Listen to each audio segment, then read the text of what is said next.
With January right around the corner, we're about to be hit with the New Year, New Me onslaught of diet tips and tricks. So how do we dodge the guilt trips and know what is actually good for our health? And what is just trying to make us spend money?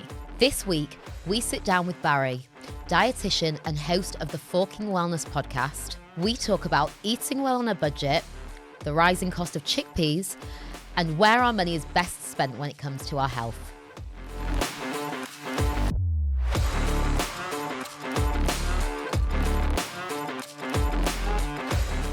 Bari, it's so fabulous to have you here. And the first thing I am dying to ask you, given the time of year it is, the new year is around the corner, we're about to head into January, and we are sure to be bombarded with the usual influx of diet and marketing craziness. That's, of course, going to be trying to make us feel guilty about all the indulging we've done over the festive season. And as we know, that can have really, really serious consequences for both our mental health and our physical health. How can we avoid getting wrapped up in all that toxicity that's going to start being pumped out? Yeah, I feel like I have I have two sides to this, because on one hand, I'm a dietitian. I did my master's in eating disorders. I'm very in that world. And on the other hand, I'm a marketer.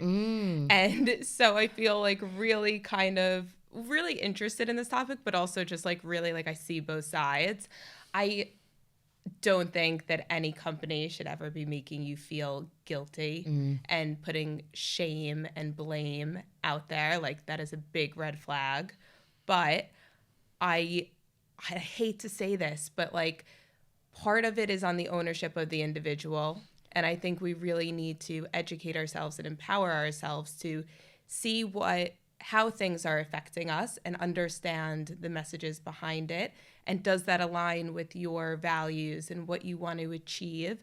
So it's really hard, because I hate saying that we have to take ownership of that, because there should be more regulation in marketing, and there should be more regulation on what we're allowed to talk about. And there kind of are. TikTok actually is really strong in their regulations on talking about weight loss. Really? I didn't know that. Yeah, so they really don't allow any marketing for weight loss or fasting or anything that can be harmful. So they're kind of the first platform that's kind of really taken action against that.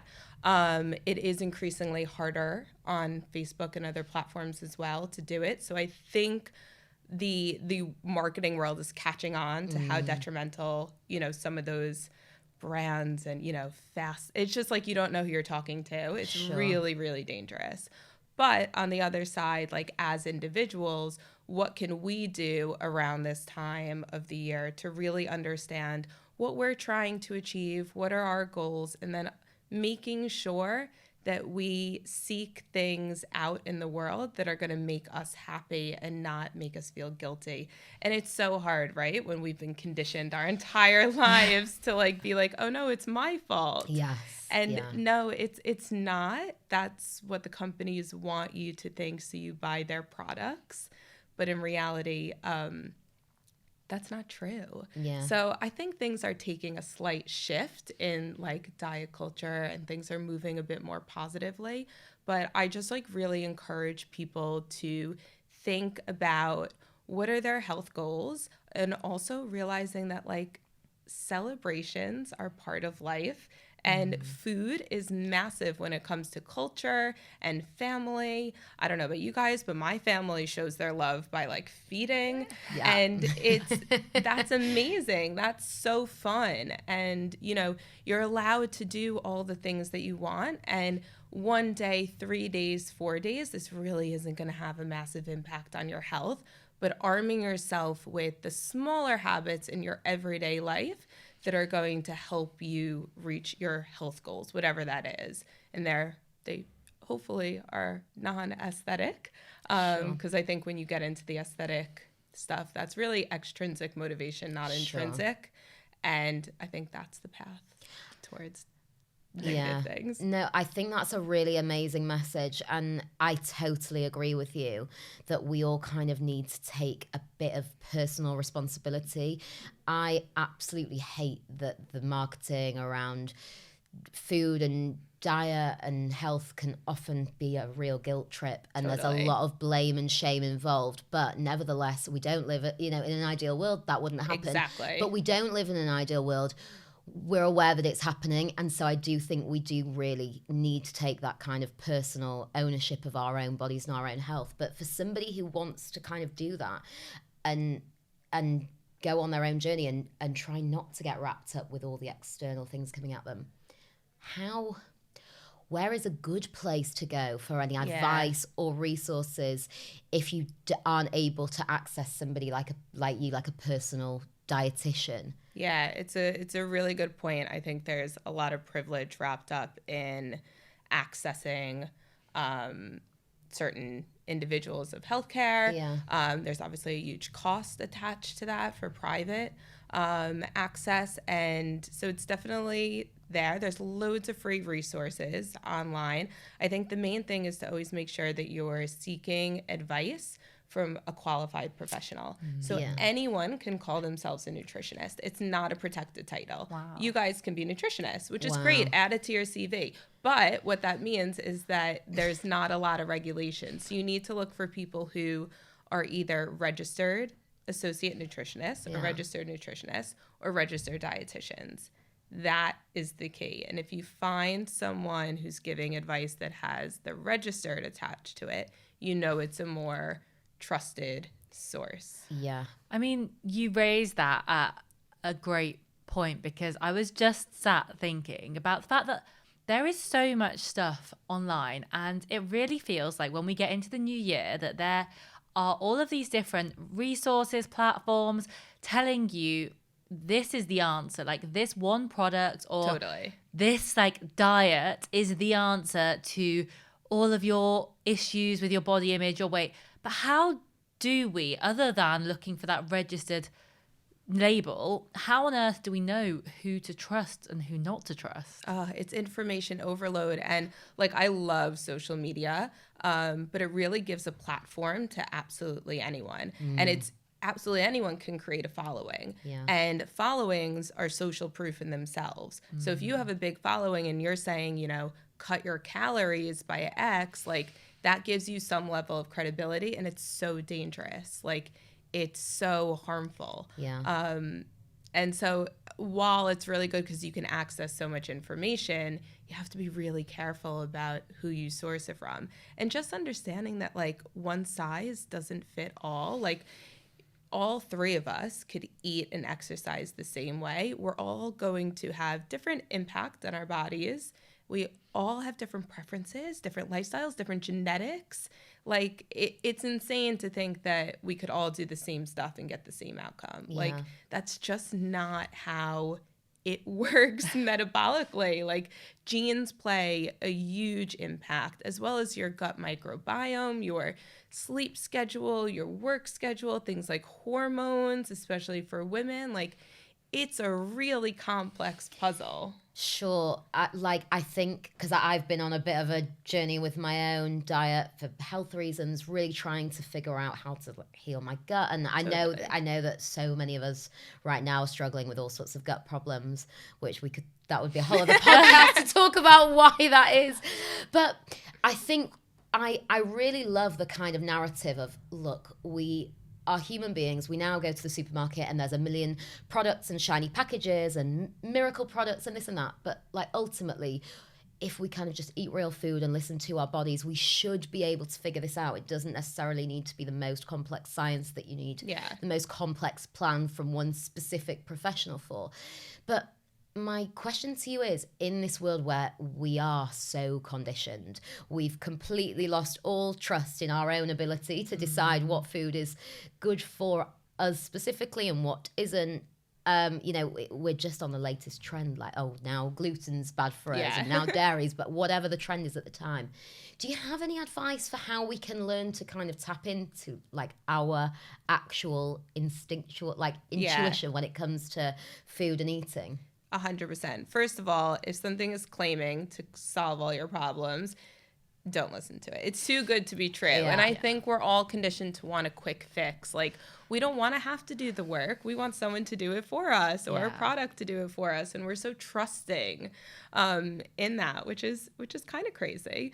But yeah, I think there's loads that we can do to figure out. I think the first thing is actually figuring out, what do you like to eat? Because I think we have been so conditioned to be like, oh, well, I have to do this, and at this time I have to eat that. And it's like, okay, you've been told, follow this plan, do that. And when you strip that all away, what do you actually want? Are you hungry? And really just tuning into your hunger and satiety signals, your preferences. Like, have you ever asked yourself those questions? Like, what do you actually like to eat? What don't you like to eat, but you just feel like, you know, they say that you should have yogurt for breakfast and you're eating yogurt and you're like, actually, this tastes like kind of funky. I'm not into this. Like, it's just one of those really interesting things that we're always on the go. We're busy. We're in routines. You know, we reorder the same shopping basket that we had in Ocado last week. And, you know, we're all just trying to keep up with our daily lives, that we don't actually sit and think, hey, am I enjoying this lunch? You know, I cooked it for myself last night, but is this satisfying? Is this nice? I think there's so much that we can do by just simply pausing and just asking yourself the right questions, and then allowing yourself to act on those responses. So if you're eating something and you're like, hey, do I actually like this kale salad? And then you're like, no, but I feel like I'm supposed to be eating it. Okay, great. Don't eat it. You still want to, you know, if you feel like you're supposed to be eating it because it's getting these nutrients, whatever, where else can we get those nutrients? Or looking at the bigger picture. Okay, well, you're going to have this and that for dinner. So, you know, you're getting those nutrients elsewhere. But just really tuning into, you know what, this is not serving me. And then I'm actually feeling unsatisfied and seeking out satisfaction elsewhere, which might then contribute to, you know, other dietary habits that could cause stress and anxiety and things like that.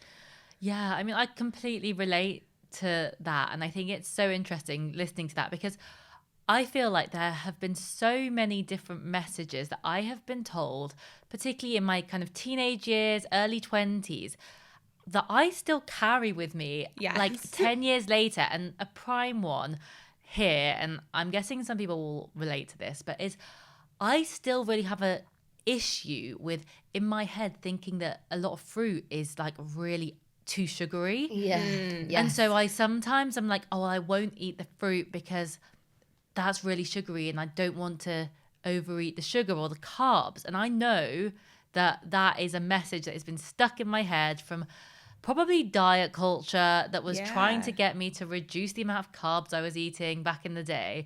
But like, how do we try and start reframing some of those harmful messages and, I guess, view food as a positive fuel? Yeah, I think, unfortunately, it doesn't happen overnight. I think it's an active decision that you make, that you say, hey, I'm going to work through these kind of like learned behaviors.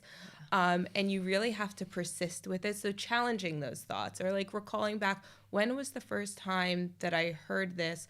Why did I think that? And then playing the other side, a devil's advocate, where it's like, okay, but I know that fruit is really healthy because it's loaded with all these nutrients and antioxidants. And, you know, fruit has loads of fiber, which slows down the absorption of sugar into our blood, and we don't get those sugar spikes. And I think you just have to actually start to challenge these yourselves when they arise. What can you say to rebuttal that and reframe it? And even if you know, everything, you don't want to overdo anything. So like, I used to struggle with this when I was younger as well, because I always wanted to eat healthy. I was always very interested in health, and I would come home from school and I would have, like, in America, we had like grapes by the pound.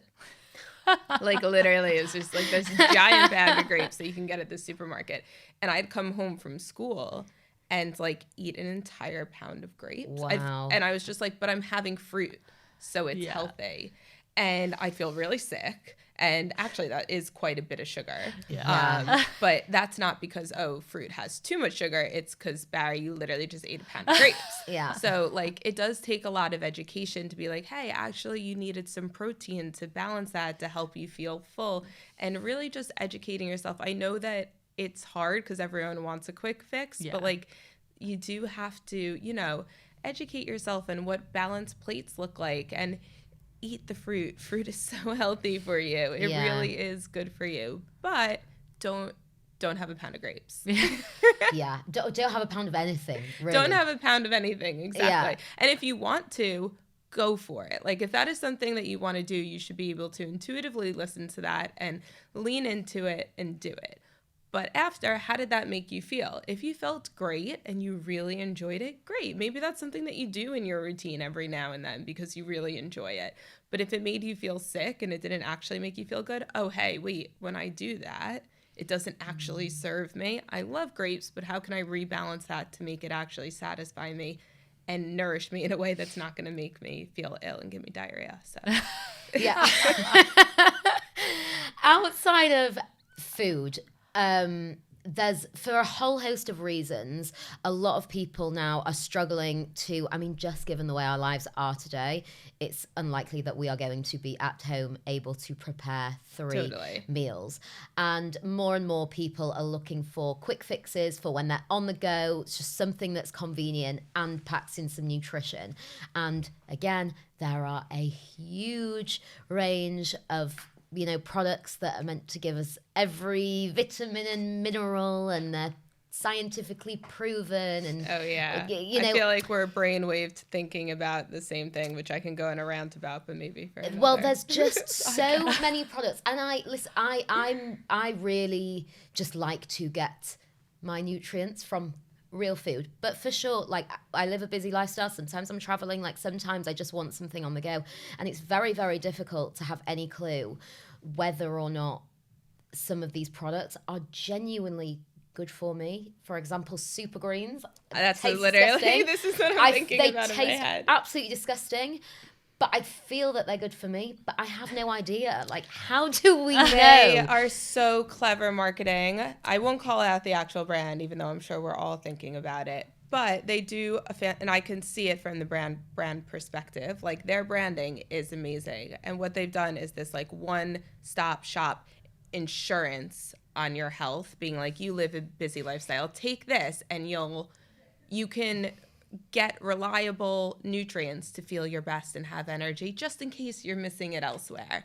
What they don't tell you is that, one, that's 100 pounds a month in that specific brand, which is a lot of money for anyone. Like, it does not matter if you have loads of money or if you don't. 100 pounds a month on a supplement is ridiculous. Yeah. It is absolutely ridiculous. Thank you. That is getting in the reel. Yes. So what I want to say is that, like, it's important to make sure you're getting all your nutrients and you're not deficient in anything. Like, that is 100% true. Nutrient deficiencies can really affect everything from your concentration, your heart health, like everything. But you don't need to take this, like, all-inclusive one, because you might not be deficient in any of that. So what happens when you stock up on all these nutrients that you're actually getting from food? You just weigh it out. You have the most expensive weigh ever. That's so interesting. For example, our bodies don't store water-soluble vitamins. So that's things like vitamin C, vitamin B, all your B complex vitamins. We don't actually really store them. Actually, some B12 we kind of do, but exception to the rule. We don't store them. So what happens if we meet our needs? We just pee it out. So if your vitamin C tablet is 400% your daily recommended allowance, but you're getting vitamin C from your food, it's literally not doing anything. So while some people, I think, can benefit from these, if you have a nutrient-poor diet, and some people do, and that's the reality, then yes, you might benefit from this. But actually, buying the individual vitamins that you might need to top up on, so if you are vegan and you do need to top up on calcium, B12, iodine, things like that. If you buy them individually, they're going to be loads cheaper than £100 a month, and you're not going to be wasting your money. Yeah. So like they can be helpful to some people. And I feel the same way about like Huel and meal replacements. To some people, that is really helpful. So I always use the example of my partner. He has a Huel shake every morning because his alternative is not eating. I'm always a food first dietitian, but for him, his reality is he gets up early, he has a commute to work, and his options, because he doesn't like to cook, he doesn't like to prep, his option is either I don't eat breakfast, I may or may not eat lunch, depending on his work schedule, or I can make this and it does have everything I need. And for him, I think it's a great idea because the option is no food. Yeah. For me, I would rather take the time to make myself food and get those nutrients from food. But for him, everyone's reality is different. Yeah. And I Sure. think, I mean, you mentioned it a minute ago as well, but like the reality is a lot of these solutions are expensive. Oh, they're so expensive. Like I went to Sainsbury's around the corner and like Huel is like £3.50 a bottle. Yeah, Like ridiculous. it's that is expensive. really going to add up over time. And Yes. I think sometimes it feels as though the marketing from these companies makes you feel like that is the only way you can get that complete nutrition. Whereas actually, Right? Like we're so stupid. We couldn't dare build our own yeah, complete but like nutritionally balanced meal. exactly. But like, surely if you've got 10 minutes, you can actually do it for 35p. Yeah, exactly. You can make overnight oats the night before. It works out so cheap. It's just oats, milk, you pop some yogurt, seeds, put some peanut butter in there, put some protein powder if you are worried about meeting your protein goals, put some frozen fruit, cheaper anyways. Like that can make you a bulk thing that's so much cheaper. You could hard boil eggs. They stay in the fridge for like a week Yeah. with some toast. Avocado if you feel like you can splurge a bit. But you know what I mean? There's loads of ways that we can eat nutritionally without spending loads of money. It just does take, again, I hate saying this because I don't like to put the ownership on the individual. But you do have to sit back and think and plan if that's your goal to meet your nutritional needs without spending loads of money. It does take a bit of forward planning because when you don't, you are more susceptible to the marketing messages from the big companies that are like, you couldn't possibly get a well-balanced diet without eating our products. Like, that's just so not true. But I think it is tricky. And like you say, like I do kind of understand why some people find it hard because it does feel like in a lot of ways, understanding what a balanced meal looks like, it shouldn't be that complicated, but it is. It is. For some reason, because there's so much noise. It is. Do you know what I think it is? And I'd love to know what your opinion is. I sort of have the sense that it's because if I go to the supermarket now, I'm familiar with all the products. If my like great grandmother was to come back and go into a supermarket, say she would not recognize like 80% of stuff that's there because most of it is not actual food that has grown naturally. You know, it's like a product that's been made. Yeah, loads of processed I'm trying to think of who it options. is. I don't know if it's like Michael Pollan or Tim Spector or somebody calls it like food-like substance. It's like all these things are like food-like substance, edible food-like substance. Yeah, totally. And it's like these things just aren't real food. And I just wonder if half the problem is we are just so... It does feel really hard to know what a balanced meal looks like now because instead of just having fruit, vegetables, meat, fish... Packets. There's a million packets of everything and a million options of every packet. And I think when it comes to building a balanced plate, you want to think of the main key food groups: protein, carbs, fat. The one that's not in there is fiber, but it's like the fourth macronutrient, but it's built into those whole grain carbs and your vegetables. If you have that on your plate, that is fantastic. And that can look really different for everyone. So they always say in school when we're studying nutrition, like tell clients to stick to the perimeter of the supermarket because that's where your like fresh stuff Yes. is. And while I understand that, yes, like you should be buying a lot, like that's not always realistic for everyone because everyone has different circumstances and stuff. And for example, like the first thing that I can think of that I love that comes packaged are those like microwavable rice and lentil and quinoa things. Like I'm obsessed with them because I'm a big advocate of like make your life easy. Yes. Don't make your life harder than it shouldn't be. If that means buying the pre-made rice and that's ensuring that you have a whole grain carbohydrate with your meal, fantastic. Buy the pre-cut stir-fry vegetables.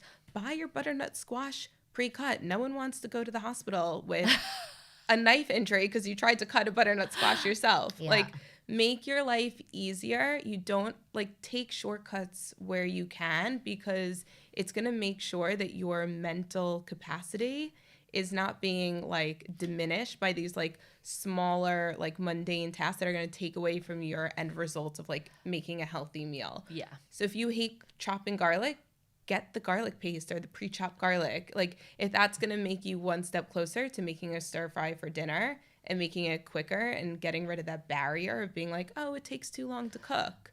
Like make your life easy. Buy frozen, pre-chopped, whatever. Like Yeah. it doesn't have to be a 5-star gourmet meal that, you know, you watched a TikTok of this chef making it. Like, I love that. I think it's so true because it does sometimes feel like it's either all or nothing. Like you need to be at the spectrum where you're literally going to an organic, Exactly. fresh market and picking everything by hand, or you're at the scale where it's like the Huel and like the Exactly. ready to go. And actually, there's so much in between. Yes. And there's so much goodness. And I actually think that in between is probably like the spot where you get like affordable and nutritious a lot of the Yes. time. And not just that, but it's like, yes, you get the affordable and you get the nutritions, but you get balance and flexibility. I don't think living on either end of the spectrum is necessarily healthy, especially for your mental health.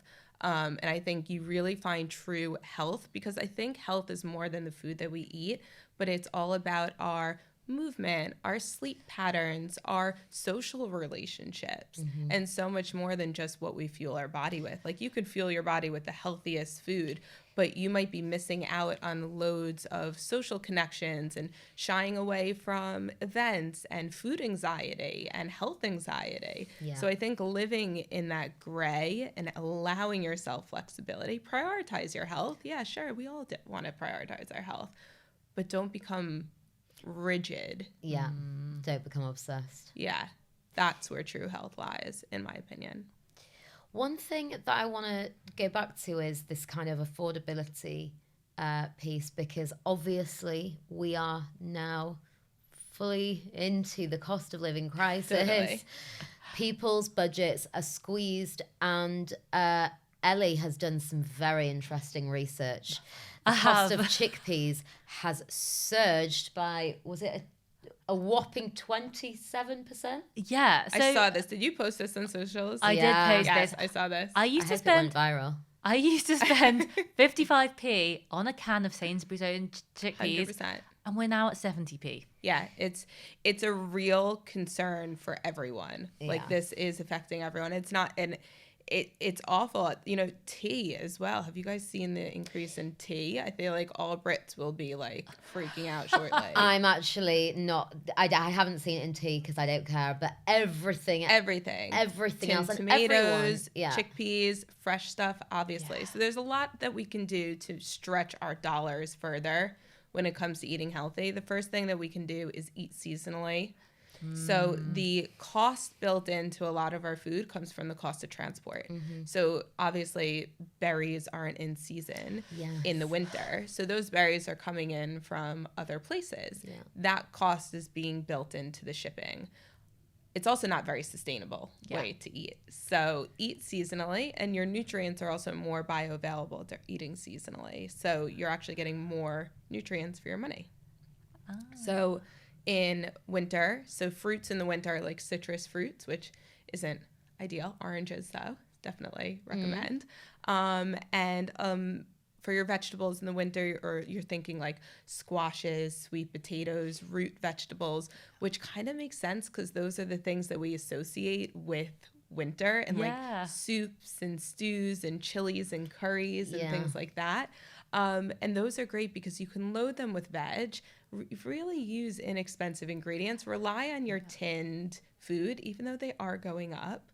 They are still a more cost-effective solution sometimes to, you know, buying fresh fish. Like that could be really expensive. Yeah. So, you know, try and make up your meals throughout the week. It doesn't have to be every meal, but try and like batch cook a curry or a stew or a chili. Pop it in your freezer if you have leftovers.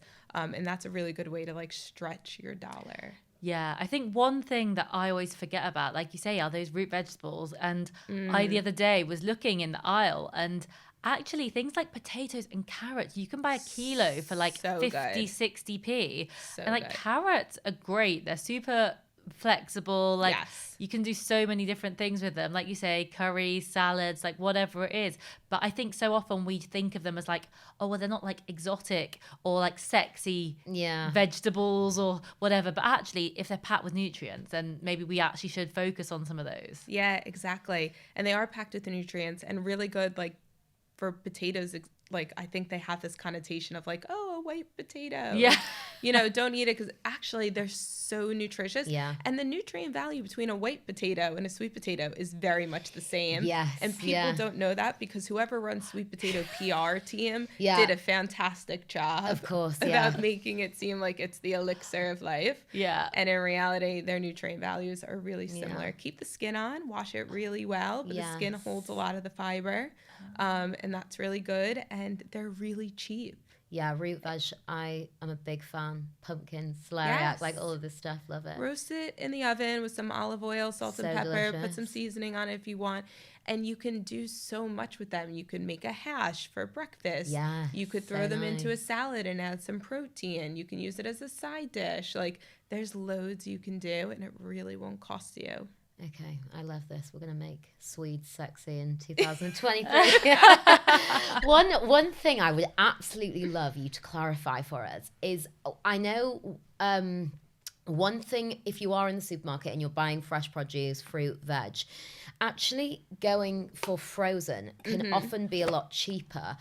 But I think a lot of people are concerned that there is, you know, less nutritional value in the frozen stuff. Can you clarify? Is it true? Is it not? Not true. So oftentimes, actually, sometimes the frozen has more nutrients. So what it is, it's picked during peak ripeness and flash frozen.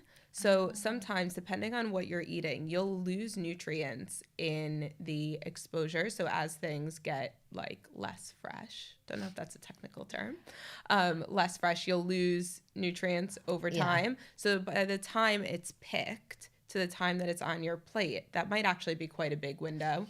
When things are frozen, they're usually picked at peak ripeness and flash frozen right then and there. So you are actually getting, for most things, more nutrients out of the frozen, and they are cheaper. So where it works for you, do that. I mean, depending on your freezer space. I struggle with freezer space here in the UK. Yeah. It was a big culture shock to me. I bet. When I moved from America, used to like our big freezers.